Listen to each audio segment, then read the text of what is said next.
जब भारत की सरकार किसानों के खिलाफ 3 काला कानून लेकर आई थी और उस समय हमने रोका था, मान्यवर, निवेदन किया था, विनती की थी, हाथ जोड़ा था कि किसानों के साथ विश्वासघात मत कीजिए, लेकिन सरकार ने नहीं सुनी। सर, हमने विरोध किया, हम बेल में आए, सरकार को चिताया, हमें सस्पेंड करके बाहर कर दिया गया। सर, 7 दिन तक इसी संसद के परिसर में हम लोग निलंबित करके रखे गए।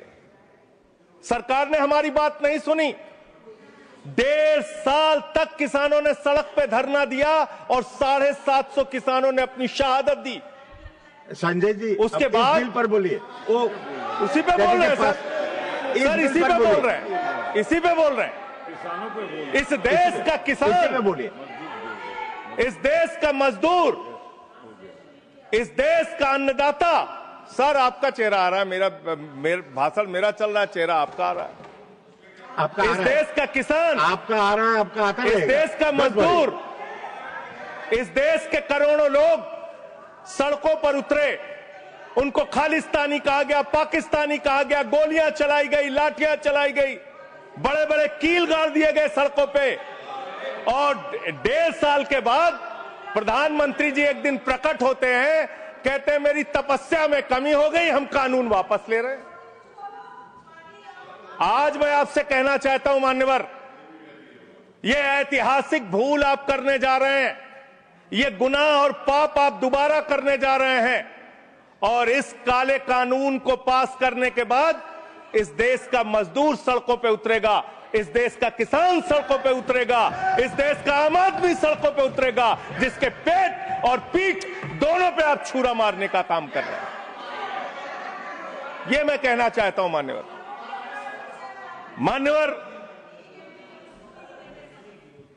मान्यवर, यह बिल किस मंशा और उद्देश्य के तहत लाया गया है? इस बिल को आपने कह दिया जी राम जी बिल है, जी राम जी बिल है। भगवान श्री राम का नाम लेके कितना गुनाह आप अपना छिपाना चाहते हैं, कितना गुनाह छिपाना चाहते हैं? राष्ट्रपिता महात्मा गांधी से आपको क्या समस्या है, मान्यवर?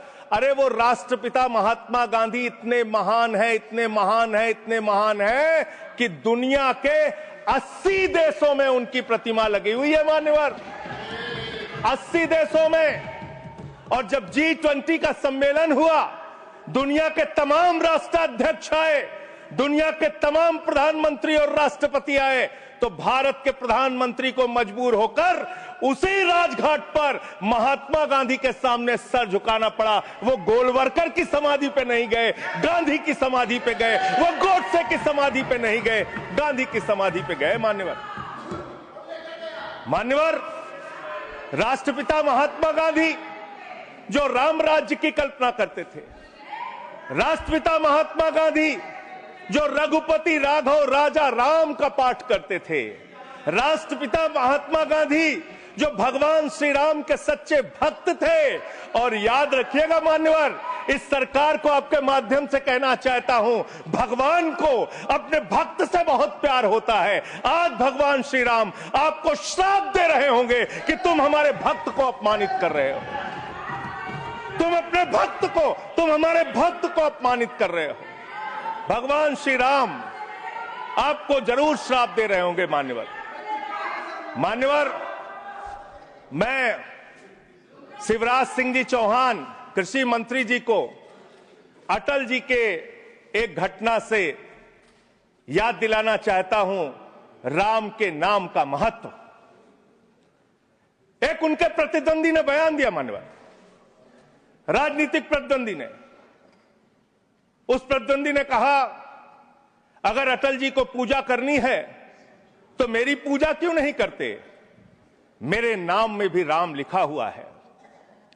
अटल जी ने उसको जवाब दिया, राम हमारे लिए मर्यादा के प्रतीक हैं, राम हमारे लिए आदर्श हैं, राम हमारे लिए आराध्य हैं, राम हमारे लिए देवतुल्य हैं। अरे राम वो हैं जो पिता का वचन निभाने के लिए 14 वर्ष तक वनवास में रहे। राम वो हैं जिसने लंका का नाश किया। और राम चरित्र का नाम है, राम मर्यादा का नाम है, राम आदर्श का नाम है। राम के नाम में चरित्र होना चाहिए, वरना तो हराम में भी राम लिखा हुआ है, वरना तो हराम में भी राम लिखा हुआ है। इसलिए राम का नाम लगा लेने मात्र से आपके गुनाह नहीं छिप जाएंगे। सुखराम नाम था ना मान्यवर, बेड के नीचे रुपया मिला था, बेड के नीचे रुपया मिला था। और मैं सोच रहा था कि जब क्या इस जी राम जी योजना से आप भगवान श्री राम का सम्मान कर रहे हैं या अपमान कर रहे हैं? आप भगवान श्री राम का सम्मान कर रहे हैं या उनको गली मोहल्ले गांवों में बदनाम कर रहे हैं? मैं पढ़ रहा था, एक खबर मिली, राजस्थान में मनरेगा योजना में 200 करोड़ का भ्रष्टाचार। मैंने पढ़ा गुजरात में 500 करोड़ रुपए का भ्रष्टाचार। ये सारे कागजात हैं। मैंने पढ़ा उत्तर प्रदेश में मनरेगा योजना में मजदूरों के नाम पे हजारों करोड़ का भ्रष्टाचार। हरियाणा में मान्य हजारों करोड़ का भ्रष्टाचार। सर योजना पे बोल रहा हूँ, सर योजना पे बोल रहा हूँ। सारा कागज चाहिए आपको, इनके भ्रष्टाचार का कागज चाहिए सर दे दूंगा, इनको दे दूंगा। लेकिन अब मैं सोच रहा था कि अब अगर चर्चा होगी तो क्या चर्चा होगी? लोग क्या कहेंगे? अरे भाजपाइयों ने जी राम जी योजना के तहत 1000 करोड़ का भ्रष्टाचार यूपी में कर लिया। अरे भाजपाइयों ने हरियाणा में 500 करोड़ रुपए का भ्रष्टाचार जी राम जी में कर लिया। अरे भाजपाइयों ने महाराष्ट्र में जी राम जी के नाम पे करोड़ों का भ्रष्टाचार कर लिया। हाइपोथेटिकल बात कर रहे हैं। भाजपाइयों ने गुजरात में तो क्या बोलूं सर? क्या आपत्ति है इनको सर? क्या बोलूं? जी राम जी ना बोलूं सर? अब तो गुजरात में सैकड़ों करोड़ का भ्रष्टाचार भाजपाइयों ने जी राम जी के नाम पे कर लिया। पूरे देश में गांव में बिल पास नहीं हुआ है। विधायक इनके बीजेपी के विधायकों ने जी राम जी योजना में भ्रष्टाचार कर लिया। तो ये आप राम को सम्मान दे रहे हैं कि राम को अपमानित कर रहे हैं? आप राम को अपमानित कर रहे हैं। अरे बैठ जाओ, चंदा चोरी की है तुम लोगों ने, बैठ जाओ, चंदा चोरी की है तुमने भगवान श्री राम के नाम पे चंदा चोरी की है। बैठ जाओ, नहीं जाएगा। बैठ जाओ। It's not going on. मानवर देखिए हमारा समय खा रहे हैं सर ये लोग। मानवर एक लाइन मुझे याद आती है, इस बिल को पढ़ने के बाद, मेहनत तो करता हूं फिर भी घर खाली है बाबूजी। मेहनत तो करता हूं फिर भी घर खाली है बाबूजी। मिट्टी के कुछ दीपक ले लो, दिवाली है बाबूजी। मिट्टी के कुछ दीपक ले लो, दिवाली है बाबूजी। गरीब पॉइंट ऑफ ऑर्डर 110 110। एक मिनट, 110 ऑर्डर सुन लेते हैं। It is a right of the member. Yes, it is the right. You are bringing everybody who is coming on the bail and he's asking all the things. No.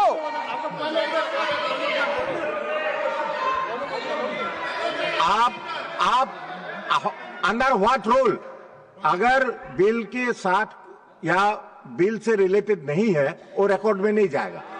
मैं यही कहना चाहता हूं, kindly refer the scope of the debate.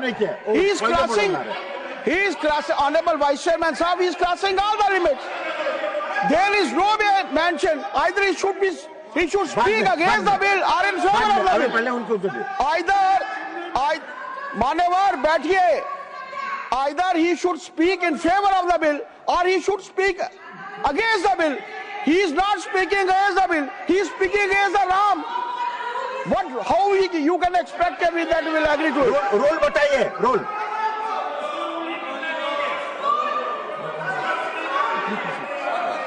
ठीक है, संजय जी कर देते हैं बोलने। Sir LOP wants to speak.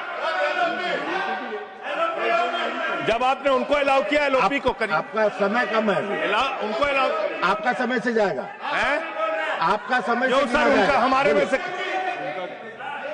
आपका समय पॉज से गिना कीजिए। जाएगा। सर पॉज कीजिए।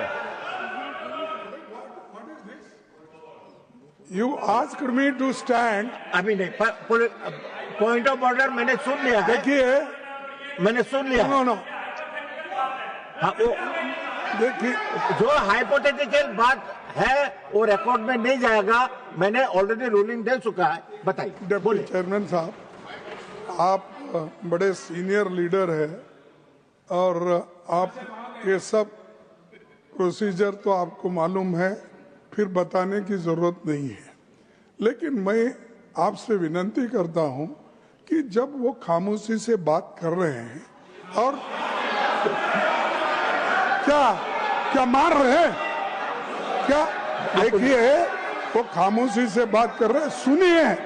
आपको अगर जचता नहीं, अगर आपको ये पसंद नहीं है तो आप उसका उत्तर बाद में दीजिए, पहले सुनिए उनका जो कहना चाहते हैं। हाँ, बोले। और उदाहरण के तौर पर अब उनको बोलने दीजिए। सारी चीजें वो उदाहरण के तौर पर बोल रहे हैं और कागज सामने रख के बोल रहे हैं, इसीलिए आप उनको परमिट देना, माननीय संजय सिंह, कहना बोले। जरा खामोश बैठ। धन्यवाद। मान्यवर मैं भाजपाइयों के लिए, भाजपाई मित्रों के लिए एक गाना गाना चाहता हूं कि देखो ऐ दीवानों ऐसा काम ना करो, राम का नाम बदनाम ना करो, राम का नाम बदनाम ना करो। इस जी राम जी योजना के नाम पे पूरे देश में आप लोगों का जो भ्रष्टाचार है, हम नहीं चाहते कि वो हमारे आराध्य भगवान श्री राम के साथ जुड़े। आप वो भ्रष्टाचार, वो चोरी, वो सारे कुछ लूटखोरी वो जोड़ना चाहते, कमीशन खोरी राम जी के नाम से, राम जी के नाम से जोड़ना चाहते हैं। लेकिन मैं क्या करूं मान्यवर, मैं तो कह रहा हूं, आप फिर आ गए मान्यवर, हम लोगों को। हाँ तो मान्यवर हम तो कह रहे हैं देखो ऐ दीवानों ऐसा काम ना करो, राम का नाम बदनाम ना करो। लेकिन हमारे भाजपाई मित्र कह रहे हैं राम राम जपना पराया माल अपना, राम राम जपना पराया माल अपना। इनका ध्यान लूटखोरी और भ्रष्टाचार में लगा हुआ है। इस कानून में क्या लिखा हुआ मान्यवर, इस कानून में लिखा हुआ है, इस कानून में लिखा हुआ है मान्यवर, इसमें लिखा हुआ है कि 40% हिस्सा राज्य सरकारें देंगी, 60% हिस्सा केंद्र सरकार देगी। पहले 90% हिस्सा केंद्र सरकार देती थी, 10% हिस्सा राज्य सरकारें देती थी। आज तो ज्यादातर राज्य सरकारें आपकी नीतियों की बदौलत, आप जीएसटी का पैसा खाते हैं, राज्यों के टैक्स का पैसा खाते हैं, आपने राज्यों को खोखला कर दिया, आपने राज्यों को कर्ज में डुबा दिया। अब आप कह रहे हैं राज्य सरकारें इसमें पैसा लगाएंगी, यानी आप इस योजना को मारना चाहते हैं, आप इस देश के मजदूरों का हक मारना चाहते हैं, इस योजना को पूरी तरीके से खत्म और समाप्त करना चाहते हैं। इस मंशा से आप इस योजना को लेके आए हैं, क्योंकि राज्यों के ऊपर आज जो कर्जा है वो मैं पढ़ के आपके सामने सुनाना चाहता हूं। तमिलनाडु 8,34,000 करोड़ रुपए, उत्तर प्रदेश 7,69,000 करोड़ रुपए, महाराष्ट्र 7,22,000 करोड़ रुपए, पश्चिम बंगाल 6,58,000 करोड़ रुपए, कर्नाटक 5,57,000 करोड़ रुपए, राजस्थान 5,62,000 करोड़ रुपए, आंध्र प्रदेश 4,85,000 करोड़ रुपए, गुजरात 4,67,000 करोड़ रुपए, केरल 4,29,000 करोड़ रुपए, मध्य प्रदेश 4,18,000 करोड़ रुपए, तेलंगाना 3,89,000 करोड़ रुपए, बिहार 3,19,000 करोड़ रुपए। ये कर्जे में डूबे हुए राज्यों से, ये कर्जे में डूबे हुए राज्यों से आप ये कह रहे हैं कि 40% पैसा लगाओ, यानी कि सर आप ये हम बोल रहे हैं, कौन बोल रहा है सर, ये क्या हो रहा है? मैं आपसे पूछना चाहता हूं, राज्य जो कर्जे में डूबे हुए हैं, जो आप बोल रहे हैं वही रिकॉर्ड में जा रहा है। मान्यवर मैं ये कहना चाहता हूं कि जो राज्य पहले से ही लाखों लाख करोड़ रुपए के कर्जे में डूबे हुए हैं, आप उनसे कह रहे हैं 40% पैसा आपको लगाना होगा। आप इस योजना में कह रहे हैं कि आप एरिया तय करेंगे, एरिया आप निर्धारित करेंगे कहां पे ये आपकी स्कीम लागू होगी या नहीं लागू होगी, इसको आप तय करेंगे। ये कितने 125 दिन की आप बात कर रहे हैं मान्यवर? आंकड़ा उठाकर देख लीजिए, मंत्री जी यहां पर मौजूद हैं। 100 दिन के रोजगार की गारंटी है मनरेगा योजना में, लेकिन औसतन पूरे हिंदुस्तान में 50 दिन से ज्यादा रोजगार आपने नहीं दिया। आपने मजदूरों के साथ धोखा करने का काम किया। और आंकड़े ये बताते हैं कि आपका जो बजट का निर्धारण होता है 12 करोड़ लोगों के लिए 267 रुपए के हिसाब से अगर आप मजदूरी निर्धारित करते हैं तो करीब करीब 3,13,000 करोड़ रुपए बनती है। आप उसके लिए 86,000 करोड़ रुपए का बजट रख रहे हैं। यानी कि मंशा आपकी शुरू से स्वयं यही है कि आप इस योजना के तहत लोगों को काम नहीं देना चाहते हैं, मजदूरी नहीं देना चाहते हैं। लेकिन मजदूरों के हक में, मजदूरों की आवाज उठाने वाले लोग देश भर में संगठित हो रहे हैं। ये आप दूसरा अपराध करने जा रहे हैं। मैं आपको कहना चाहता हूं, आपके माध्यम से इस सरकार को चेतावनी देना चाहता हूं।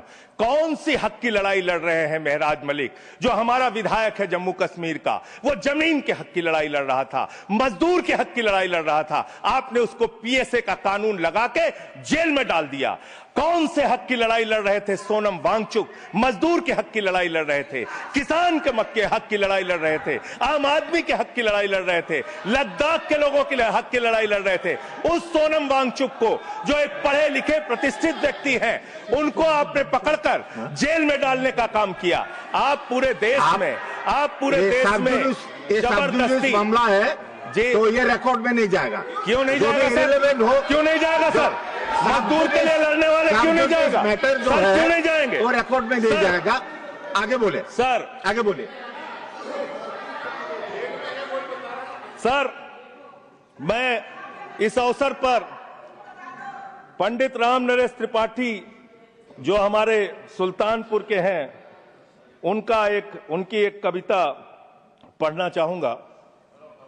ना मंदिर में, ना मस्जिद में, ना गिरजे के आसपास में, ना पर्वत पर, ना नदियों में, ना घर बैठे, ना प्रयास में, ना कुंजों में, ना उपवन में, शांति भवन या सुख निवास में, ना गाने में, ना बाने में, ना आशा में, ना ही हास में, ना छंदों में, ना प्रबंध में, ना अलंकार, ना अनुप्रास में, खोज ले कोई राम मिलेगा दीन जनों की भूख प्यास में। खोज ले कोई राम मिलेगा दीन जनों की भूख प्यास में। आप दीन जनों को भूखा रख के, उनकी मजदूरी छीन के, उनके हाथ का काम छीन के, उनका रोजगार छीन के, आप चाहते हैं उनके पेट पे लात मार के, आप चाहते हैं कि आप सिर्फ इस योजना का नाम बदल देंगे, इस योजना का नाम बदल देंगे तो पूरे देश में आपका महिमा मंडन हो जाएगा। अब आपका ये नकली काम इस देश के अंदर चलने वाला नहीं है। पूरा देश आपकी सच्चाई जान चुका है मान्यवर। पिछले दिनों मैंने पदयात्रा शुरू की थी अयोध्या से लेकर सरयू से संगम तक। अयोध्या में किसान आए हमारे पास, बहुत सारे किसानों ने आकर कहा किस तरीके से अयोध्या के अंदर किसानों की जमीनों का कब्जा किया जा रहा है प्रशासन के द्वारा, भारतीय जनता पार्टी की सरकार के द्वारा। वहां पर किसानों के ऊपर लाठियां चला के, गोलियां चला के, बुलडोज करके उनकी जमीनें औने पौने दामों में ली जा रही है मान्यवर। औने पौने दामों में उनकी जमीनें ली जा रही हैं। और वो जमीनें मान्यवर वो जमीनें जो ली जा रही हैं किसानों से, वो जमीनें बड़े बड़े बिल्डर को बेची जा रही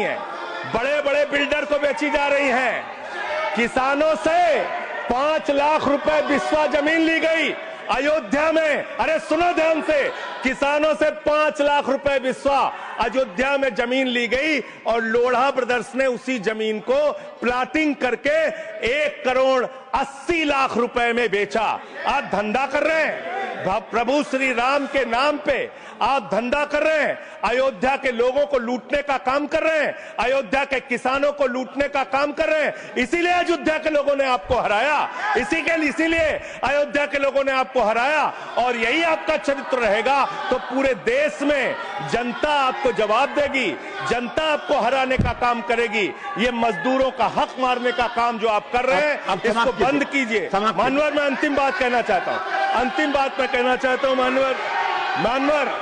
मानवर बोले, जब ये मनरेगा योजना लाई गई, तो इस बिल को अस्थाई समिति में भेजा गया था। आज जब आप नई योजना लेकर आ रहे हैं, इसको अस्थाई समिति में आपने क्यों नहीं भेजा? क्या आप छिपाना चाहते हैं? क्या आपकी मंशा है? ये आप बताइए। और अंत में इन्हीं लाइनों के साथ कि हम मेहनतकश इस दुनिया से जब अपना हिस्सा मांगेंगे, एक बाग नहीं, एक खेत नहीं, हम सारी दुनिया मांगेंगे,